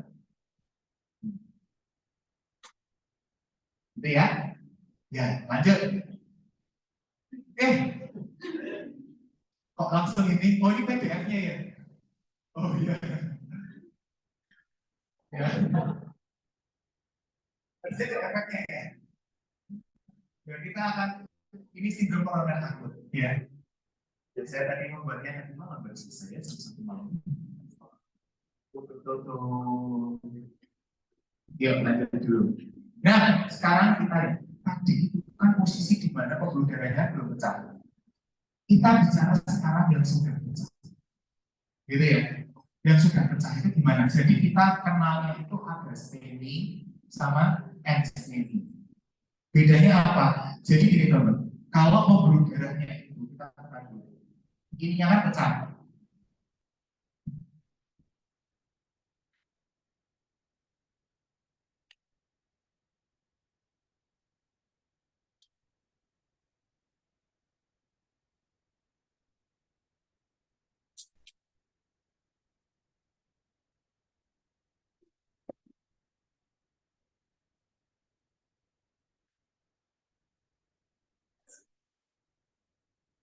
ininya kan pecah, ya kan? Sama ketika kamu itu katanya luka, kamu habis misalnya habis ngapain ya namanya ya, jatuh dari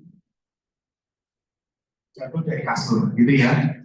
Nah terus habis itu luka nih, selama luka ada bekas lukanya kan, ada korengnya kan, karena itu kan sebagai untuk menghambat supaya tidak makin keluar darahnya kan gitu. Nah di sini itu jika ada yang pecah, ini terjadi yang namanya pleural effusion. Artinya dia di sini itu udah mulai adanya pelenggangan. Nah karena dia itu ceritanya udah nutup, nah nutupnya itu masalahnya kan itu kan besar bisa kecil loh, nggak tahu kan. Bila ini korengnya itu besar. Nah karena korengnya besar, nah lama-lama makin menutupi pembuluh darah seperti itu ya. Lalu bedanya STEMI sama non STEMI apa? Nah, jadi kalau STEMI itu gini. Jadi kalau nggak beda ini. Jadi kalau non ini pembuluh darah ya. Nah dia itu sudah ada penyumbatan, udah ada yang pecah gitu ya, udah ada yang pecah. Nah, ini sudah ada yang pecah juga. Tapi pembuluh darah itu masih bisa lewat. Tapi dia sudah mulai nutup, gitu loh. Namanya STEMI. Tapi kalau STEMI, nah dia sudah gini keblok total.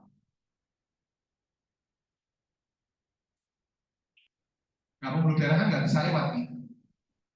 Nah ini STEMI. Yang ini non STEMI. Gitu ya.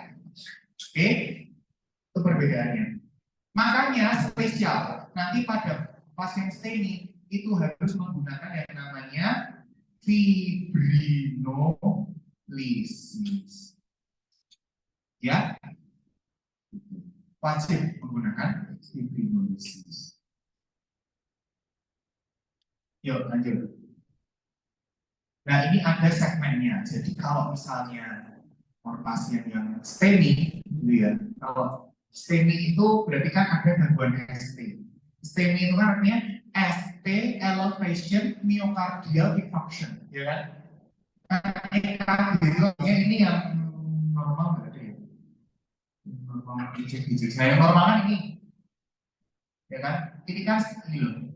P I R S T U, gitu ya. Nah, berarti kan ada masalah di S dan B. Berarti masalah di sini sama di sini. Makanya nanti di bagian sini sama sini masalah. Contohnya ini. Nah, dia akan turun. Ini juga ini atau mungkin dia malah naik. Ini S-nya di sini ya. Ya. Yuk, lanjut. Nah, tujuan terapi kita ini hanya ada gampang aja.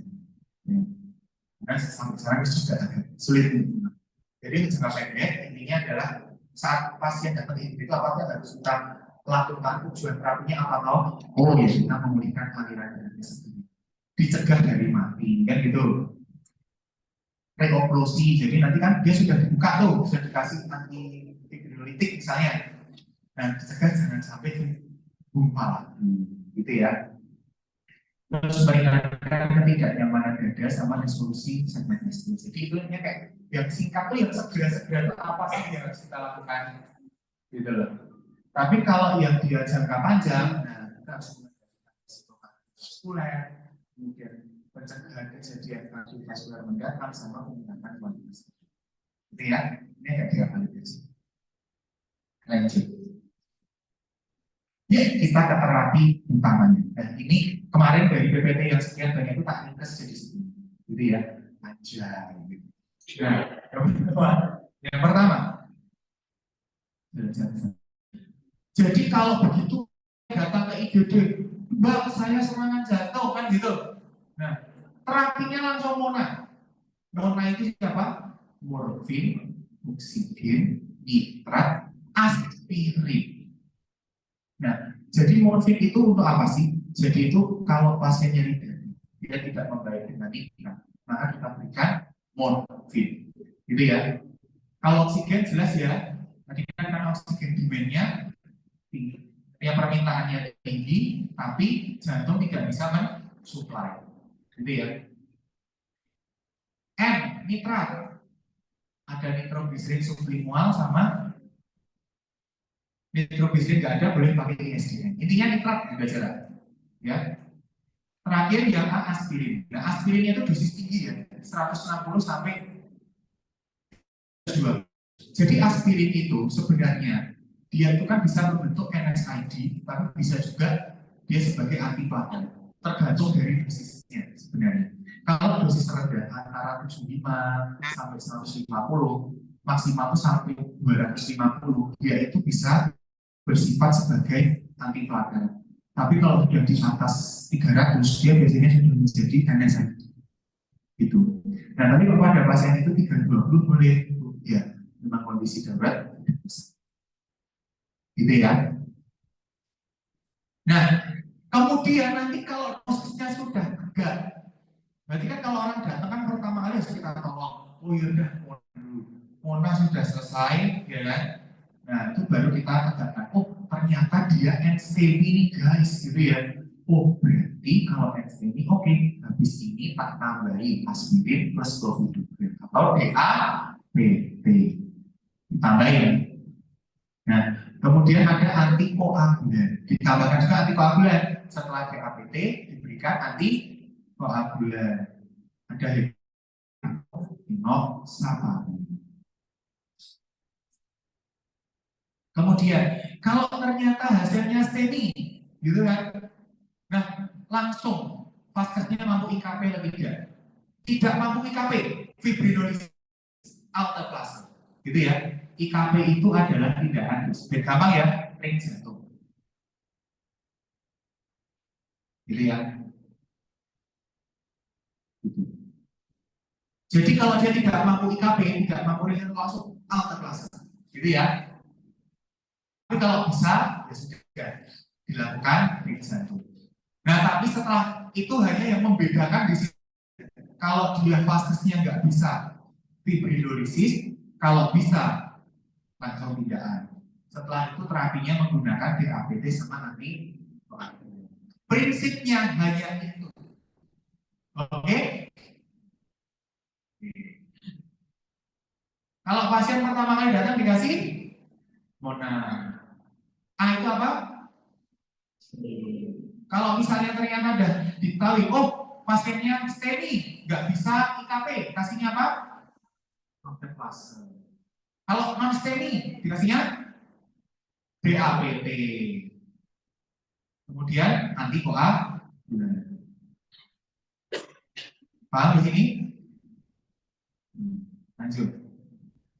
Nah ini terapinya, ini untuk yang tadi ya. Jadi ada antiplatelet. Nah antiplatelet di sini ada dua, aspirin sama clopidogrel. Nah aspirin sama clopidogrel di sini. Nah aspirin sama clopidogrel itu biasanya mereka dikombinasikan. Tapi hati-hati, efek sampingnya ada pendarahan. Gitu ya. Nah kalau terkait dosis, kalau dihitung loading dose, jadi pertama diberikan dosis tinggi 150 sampai 300, MD itu maintain dose, jadi dosis perawatannya, rutin dipakainya itu 75 sampai 100 mg. Kalau dia ada gangguan lambung boleh ditambah vitamin. Tapi kalau DAPT berarti kan ada clopidogrel, ya kan? Boleh nggak ditambah omeprazol? Nggak boleh, karena interaksi dengan clopidogrel. Kemudian ada antikoagulan, itu ada warfarin, enoxaparin, sama heparin. Itu yang antagonis vitamin K itu yang warfarin tok ya. Esonya pendarahan. Kemudian ada ACE-ARB. Nah, tugasnya dia adalah mencegah remodeling jantung. Itu yang dilaparin ya, remodeling jantungnya. Ya. Kalau statin sama ya, dia untuk menurunkan kadar lemak darah supaya tadi sumbatannya itu kan tidak makin membesar. Gitu ya. Oke. Sampai sini ada mau ditanyakan dulu?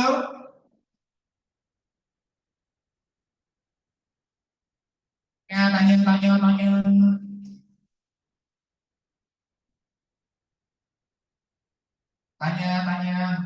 Nggak ada? Yuk.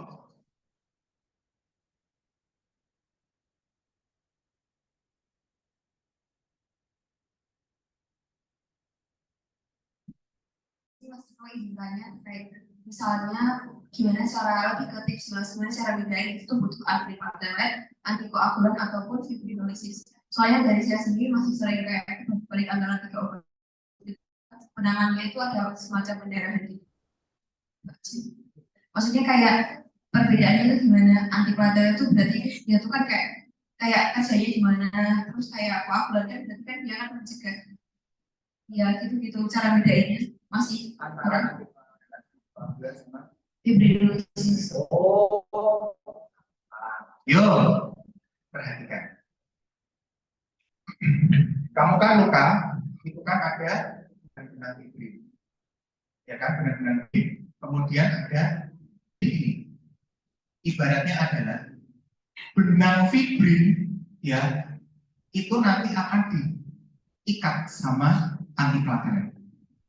Antiplatelet itu tugasnya adalah menganyam si benang-benang fibrin. Antiplatelet berarti tugasnya itu ngilangin limnya. Antikoagulan mengurangi pembentukan benangnya. Fibrinolisis merusak rangkaian benang darah. Nah, kebayang? Mantap. Yuk, lanjut. Nah, dalam terapi STEMI itu ada larangan. STEMI itu ada larangan.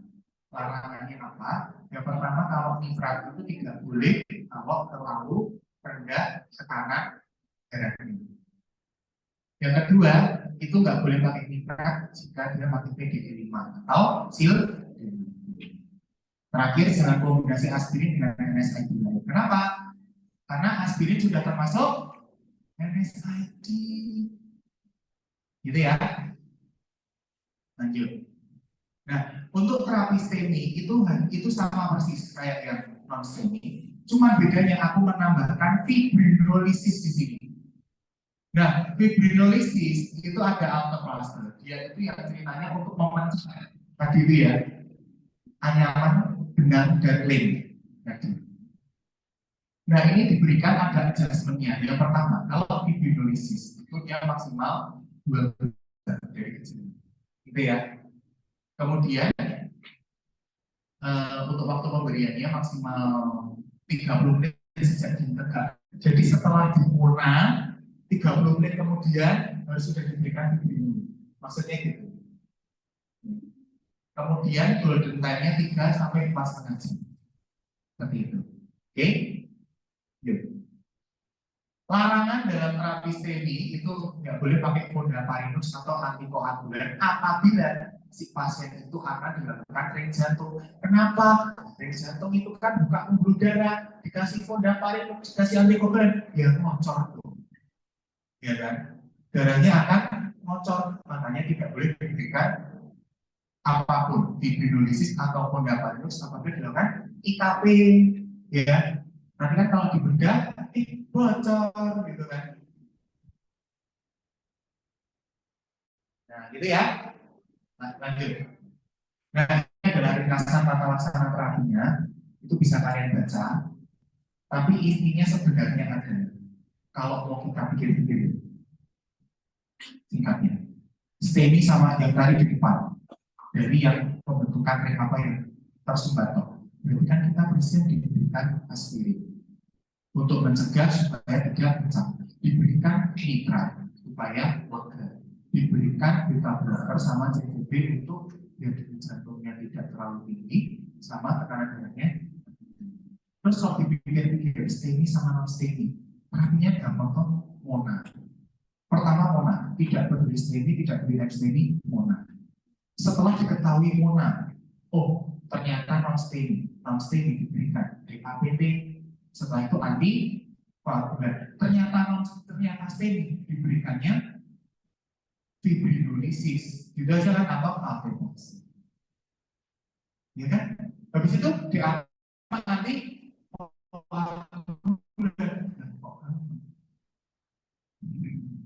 jadi terapinya kan hampir mirip-mirip dok. Tinggal kamu ngerti adjustment penggunaannya. Misal fibrinolisis harus 12 jam. Yuk lanjut dulu, kita ke soal. Yuk yang pertama, apoteker menerima penyiapan penggunaan agen anti platelet dari dokter. Yang diberikan adalah dia kan di sini maka pemberian streptokinase, berarti kan APT. Di APT isinya seperti itu. Kedua, setelah dilakukan STEMI onset 2 jam, kemampuan risiko dari suatu obat menghancurkan sumbatan. Berarti kan dia apa? Fibrinolisis atau alteplase, ya kan? Berarti risikonya adalah perdarahan. Kalau misalnya iritasi saluran B itu apa? Aspirin. Keluaran jangka pendek STEMI, nah ini berarti kan dia yang meresolusi perubahan segmen. Tadi ya. Kalau terapi jangka panjang, mencegah stroke. Gitu ya. Lanjut. Yuk, berikut merupakan pengobatan suportif akut untuk STEMI kecuali alteplase. Mona itu kan morfin, oksigen, nitrat, bukan alteplase. Nomor 20, kecuali alteplase karena dia akut. Akut itu yang saat itu harus ditangani. Gitu loh. Saat itu harus ditangani. Berarti kan pakainya Mona. Udah, mau STEMI non STEMI kalau ada embel-embel akut, Mona. Udah. Ya.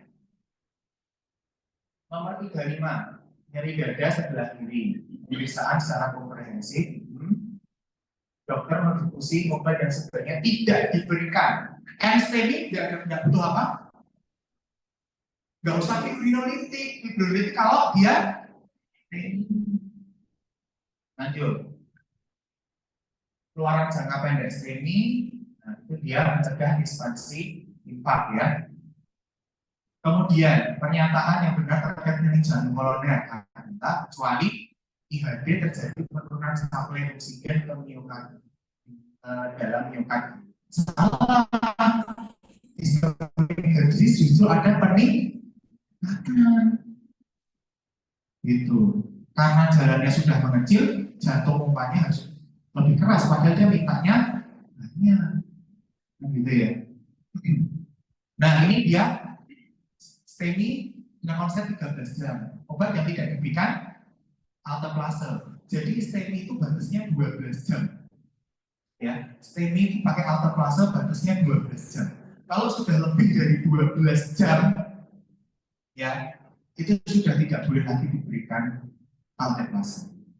Ya, jadi hanya boleh diberikan DAPT. Langsung ke terapi berikutnya aja Pak.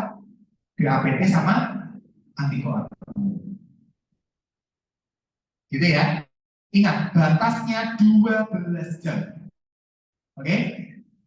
Kalau habisnya 12 jam, skip ke obat berikutnya. Lanjut. STEMI onset 3 jam dirawat di rumah sakit, keluar dari dada sebelah kiri. Menerima menyiapkan permintaan agen antikoagulan. Pasca pemberian streptokinase, berarti setelah fibrinolisis dapatnya apa? DAPT. DAPT isinya next. Sudah selesai. Tapi DM sepertinya karena waktu itu sudah cukup ya. Nah, jadi untuk DM fix masuk DM. Jadi untuk DM nanti teman-teman bisa nanti akan baca sendiri ya untuk PPT-nya. Nanti kalau ada yang kalian bingung, kalian bisa tanya ke aku ya, nanti teman-teman bisa jawab. Oke ya? Oke. Sampai sini ada mau ditanya dulu terkait minimal 4 materi ini. Tidak ada? Gimana? Kan yang saya baru lakukan ada pembentukan plat. Nah itu tuh sebenarnya platnya itu bisa dihilangin kan? Dari kemarin bertanya-tanya gitu. Maka kalau udah terbentuk plat itu terus terima nasib aja gitu. Lainnya nyoba terus. Oke, biasanya gini, kalau sudah terjadi plat, itu kalau memang dia bisa memperbaiki pola hidup, itu bisa, bisa juga. Tapi karena rata-rata sudah terlanjur, jadi sudah masuk kategori non STEMI. Kalau sudah masuk kategori non STEMI, biasanya juga sudah satu kan. Banyak masih karena untuk mencegah daripada kematian. Ya, ada yang mau ditanyakan lagi? Ya, sebenarnya saya tuh mau games ya, cuman waktunya beda. Ya, ya, baik Pak. Kalau mau telepon nanti silakan ya, kalau mau tanya.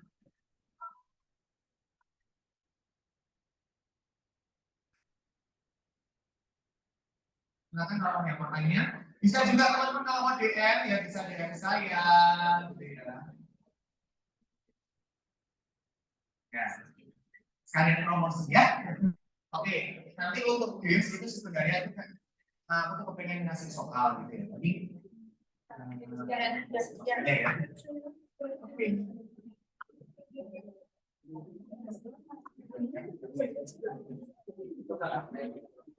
Oke, nanti untuk soalnya kasih aja. Kalau misalnya habis ini kalian mau tanya, kita mau bahas soal, boleh kalian gitu ya.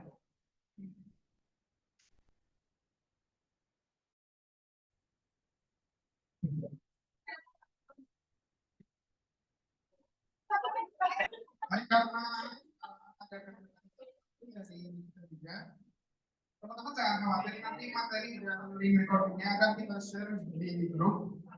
Dan selanjutnya adalah sesi dokumentasi untuk panitia yang melakukan sesi dokumentasi, dan juga teman-teman juga nanti bisa merapatkan diri untuk bisa masuk dalam sesi dokumentasi.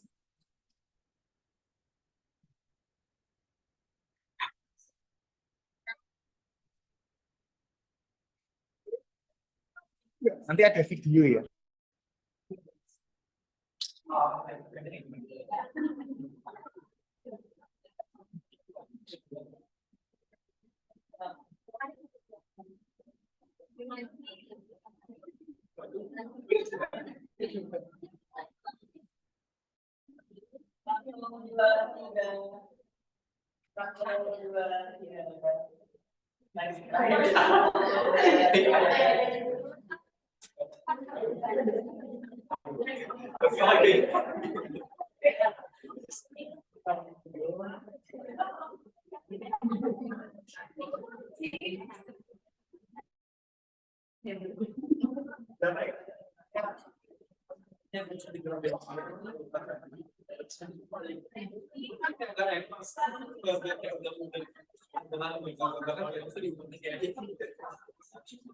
Kita bikin story ya.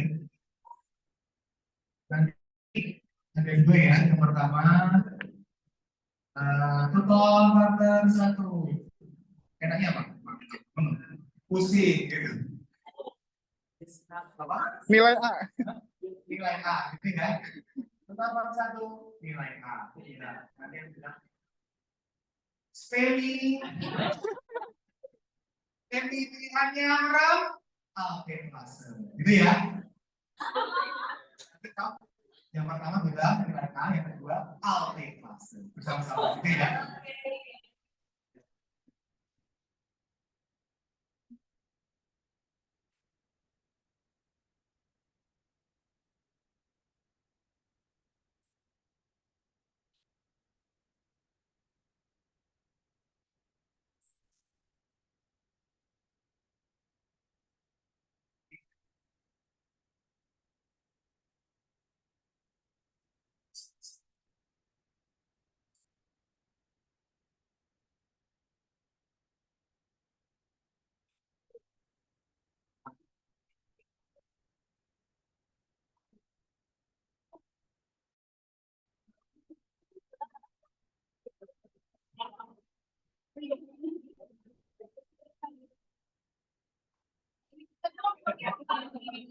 Kelihatan? Kelihatan? Oke, mulai ya. Ya, aja. Nilai A gitu ya nanti ya. Nilai A gitu ya. Yuk, mulai ya. 1. Dulu. Yuk, kita mulai.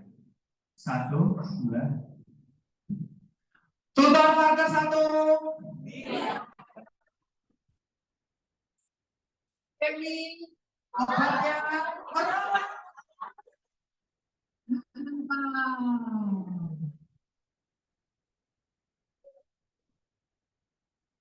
Oke, thank you ya guys sudah berpartisipasi pada ini. Semoga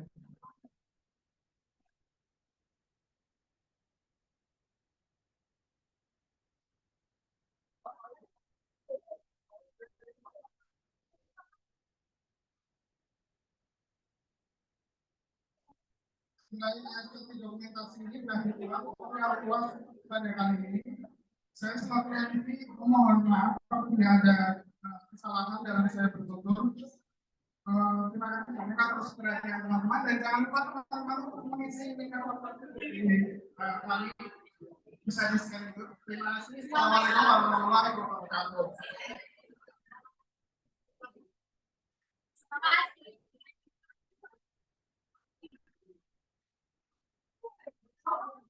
Ini ya guys.